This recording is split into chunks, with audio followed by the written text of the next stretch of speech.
if we have facilities for the Hajj, would it be a source of greater reward or ajr from Allah if we were to shun those facilities and take a harder path or a hardship for the Hajj?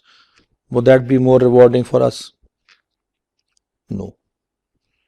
The Prophet ﷺ, he said that if I were to have two paths to one destination, I would have chosen the easier path from the two of them. The sunnah method is to follow the easier path. So if Allah subhanahu wa ta'ala has given you facilities and ease instead of hardship, do not take upon yourself unnecessary hardship when you do have a facility. For example, you've got the opportunity to walk somewhere or to drive or go in a car, take the car. Save your energy and conserve the energy for a better purpose, for ibadah or for offering more salah or more zikr. Don't use it just for the sake of using energy. But if you have the facility, do avail it. That's a sunnah method and of course the better method.